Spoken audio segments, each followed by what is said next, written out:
Hello, before we start, I just wanted to say thank you for watching, and I want to give a little heads up that this is not necessarily a guide, but more so just talking about Hunting Horn right now because it is simultaneously very confusing and the most simple weapon on Earth. So I just want to talk about its builds and give y'all a little head start so it can actually do well once y'all know the buttons. First off, with Horn, with the new update, the Arden Horns are going to be a lot better than what we had before. If we go over to the camp, and I want to show y'all, the current horns right now for element are going to be the Arden horns. The only thing that really compares non-element wise for raw is going to be the Blazing Gharial and the Arkfeld horns. Blazing Gharial is just a really nice horn overall, especially with its health regen on its Echo Bubble, and good songs to really just help teams, and it being just really good with its offset melody. So if you like offset, that one's going to be a good one.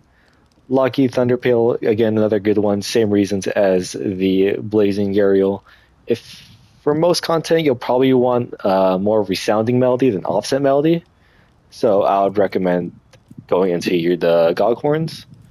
But of course, if you don't really care too much about that, you don't care about having resounding on every single element, Logia is really good for lightning and thunder.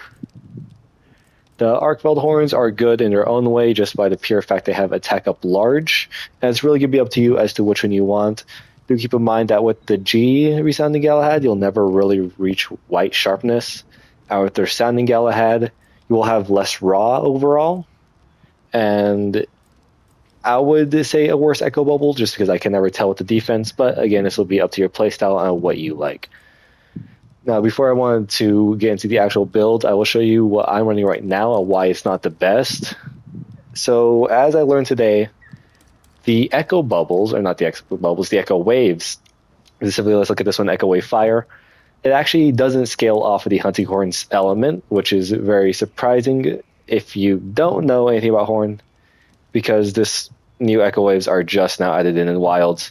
So this is completely new. So I just want to set that out first before we go into builds. Because Echo Waves scale off their own actual element, it's its own little thing. It's better just to stack as much raw attack as possible on horns and have element for those matchups. So in this case of my current build, which maximizes element, it will never actually really get any use outside of just its normal attacks. A lot of the sound-based moves have their own attack and only scale off of your raw attack. So it won't be useful if that's the way to put it. So while this may be useful for other weapons, having max coalescence, having Gormagala, having maximum might, a lot of stuff just doesn't work for Hunting Horn because the main way you're going to be getting damage is through your Echo Waves, Echo Bubbles, and all of your sound-based attacks, really. So with Hunting Horn, the biggest thing you need to know is that you don't really need too much sharpness. Especially with the GOG weapons, they have a song to restore your sharpness, so you don't have to worry about it.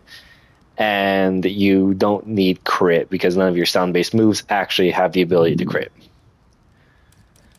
With that, I will then get into the builds that I have 5 of that I just wanted to go in through. First off is going to be the 4-piece Ebony, 2-piece Sudra set.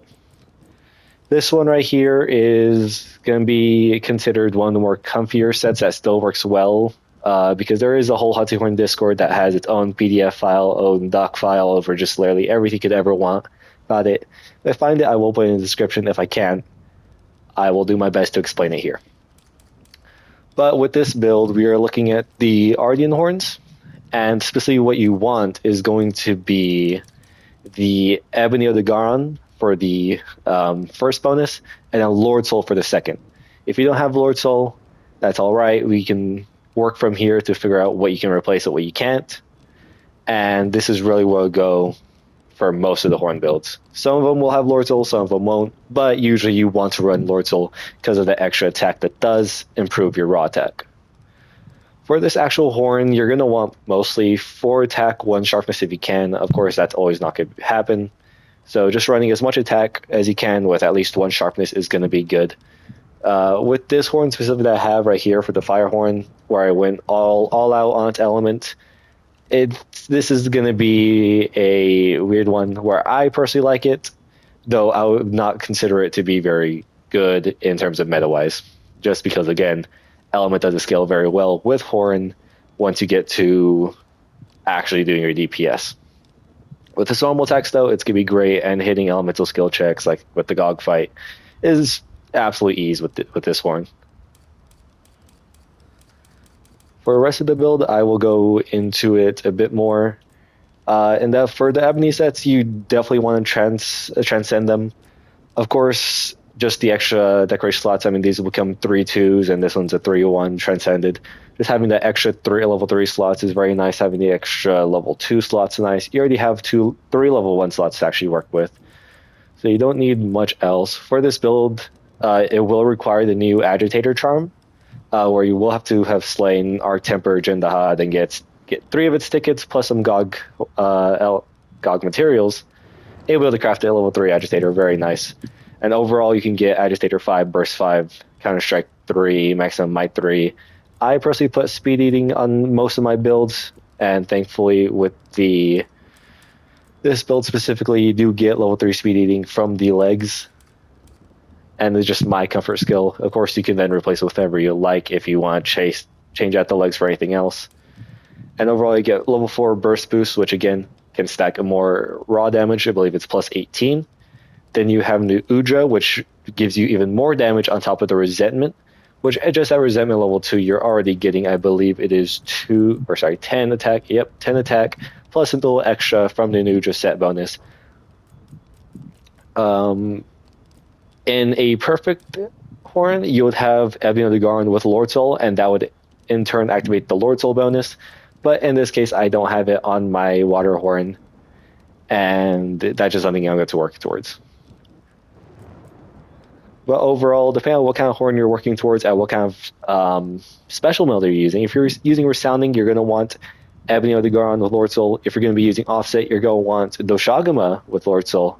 Just because of the Doshaguma bonus giving you, I want to say it's plus 10 and plus 20 at the 2 respective levels, but I cannot get that information. All I know is that's a very good bonus, and it lasts for 3 minutes as long as you hit the Offset, which you can easily do if you get proficient with the Offset.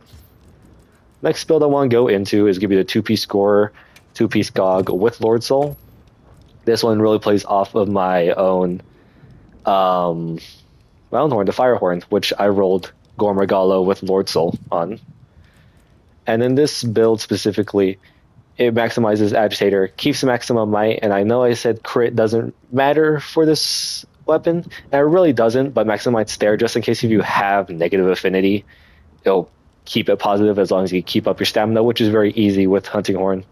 You really don't have to worry about stamina, especially now with the health stab buffs. It just makes it a whole much easier. This one maxes out your element, and like I said, this isn't going to be the best, but if you want to maximize element and you have some other elements you just want to try out with Hunting Horn, then you can go ahead and be my guest, try it out, show how it does. This one does use a level 1 Coalescence, level 2 antivirus charm. So this one won't be able to be done by everyone, but it should be pretty close, just due to the fact I have a level 3 charm here that I replaced with level 2 to get maximum might, and a whole bunch of level 1s that I have here. I have 2 Physic here, which you can easily change out for something else. A Gobbler here you can change out. I have a Stain Gem on my Gorm Regalo helm. And again, you can just change out whatever parts you like. The main part of Hunting Horn is that you just want to stack as many raw attack buffs as you can. The next one is going to be the 2-piece GOG that I would consider a much more comfy set. It will have Lord Soul, have 2-piece GOG. It uses the level 3 Agitator charm, which anyone can get. And I have both the Logia and the Arcveiled Horns here, just so there's no RNG with the Ardian stuff. And in total, you do get a level 5 Agitator, level 5 Burst, level 3 Quick Sheath. I have Speed Eating here again as my comfort skill with a level 2 Counter Strike. This is what I would prefer to run on most fights. The only fight I wouldn't run this against is really just Gogmazios again. But honestly, you could probably transfer the horns and do run against GOG. Your choice as to what you want to do it. Hunting Horn is very much, as long as you could stack up as much attack as possible, the rest of it does not matter. Whatever your comfort skills are, whatever your personal playstyle is, you can always make it work with this weapon.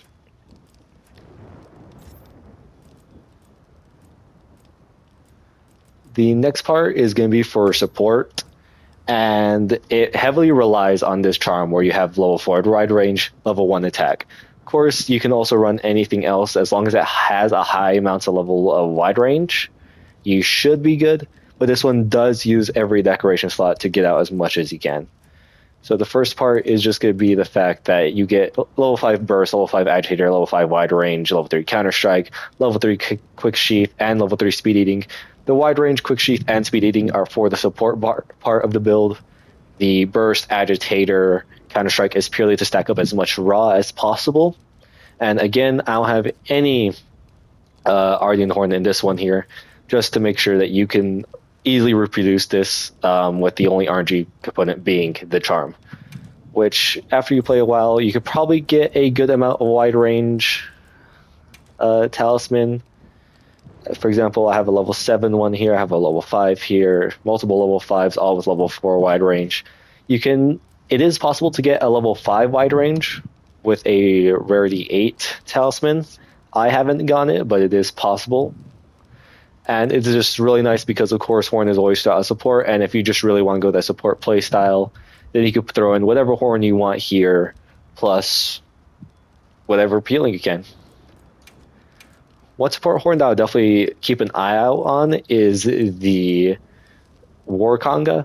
I wouldn't recommend it for any type of solo playstyle or anything like that. However, with a duo Horn, where one person can run attack up large and one person can have the War Conga for its Echo Bubble, that's where I would recommend it, just because of how good the attack up Echo Bubble really is. But usually, for support, you're usually going to be running either G Resounding Galahad or Resounding Galahad with a secondary Horn to keep up its buffs. The Omega suit is here, again, for the extra raw or extra crit, depending on which one it rotates on at that moment. But again, it'll affect the whole team, in turn proving damage for everyone. And this is my personal favorite build to run with just random people online, because sometimes you get good people, sometimes you have to spam out heals. You won't know. Always good to be prepared and just have a comfort build that's also very good at supporting. The last build is a build that I was looking at. I'm trying to see where to take it, but I'm not too sure yet. And it runs a 2-piece Nudra, 2-piece Gogmazios with a Lord Soul. Again, no Ardenn here, so you can, if you ever do get a Lord Soul on your Ardenn weapon, you'll be able to just replace one of the Gammas here with another 2-piece, probably 2-piece Odegaron. Bad guess. It'll probably be either the helm or the gloves, and you'll just swap it around. So you can keep up everything. In the perfect world, we would run all of it, but I don't have a good enough Horn for that. So we'll have to stick with what we have. With this build specifically, you're able to get level 5 Agitator, level 5 Burst, and the level 3 Counter Strike. And I am replacing 2 of my level 3 jewels for more Resentment. Again, you can replace this with just about anything. I have a Flare jewel in here because Flare level 1 is really nice, but it's not necessary. This is a build that has tons of level 1 slots, and you can really make use of just about anything. You can want any comfort you can throw in here, any extra DPS you want to throw in. If you want to throw in a weakness exploit because you're using a Echo Wave / Horn, you can. I wouldn't recommend it, but if you want to have fun with it, you can. I know the Seregius one I really wish was good, so I'm sure someone can make it work. This one is honestly the one I'd recommend the most if you're going to be using GOG pieces. If you haven't gone to GOG yet, I would recommend either some variation of either the Comfy support, where you have 3-piece Gamma with 2-piece of something else. Usually it's going to be Legai Chris, but with GOG, his set's just better. If you can, run the Ebony set if you're able to transcend and have the pieces for it. And honestly, after that, it's really just up to your playstyle. Again, if you run a lot of offset melody, you can run Logi or what's it called, Blazing Gariel. If you run a lot of resounding, you can make an Ardenn of that element. If you play Melody of Life, well, I wouldn't recommend it. Queen Chordmaker is a really nice one with Melody of Life, just due to its attack up large and recovery speed large. I know a lot of Lance mains and certain Greatsword mains will like it. But again, it's up to you. On the actual horn itself, you always want to have Horn Maestro 2. Does not matter what else. If your horn does not have Horn Maestro 2, you're going to have to get a Sonorous gem. I got lucky and got a Sonorous attack gem, though everyone won't be as lucky. And after that, you just want to throw on as much attack. If you already have level 5 attack, you can throw on Handicraft to increase your sharpness. Again, because you won't be hitting too much with the actual horn itself, but rather its sound-based move, you'll not have to worry about sharpness.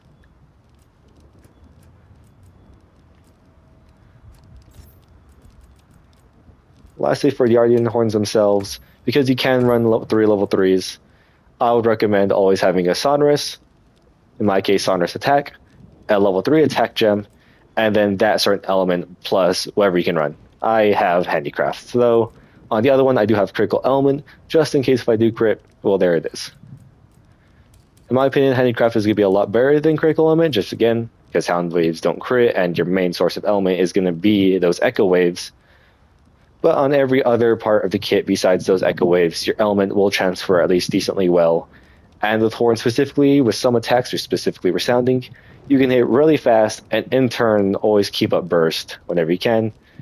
With the new Hilt Stab buffs, you'll have Counter-Strike open at all times once you actually learn the enemy. And Agitator just adds more raw attack and is always going to be helpful.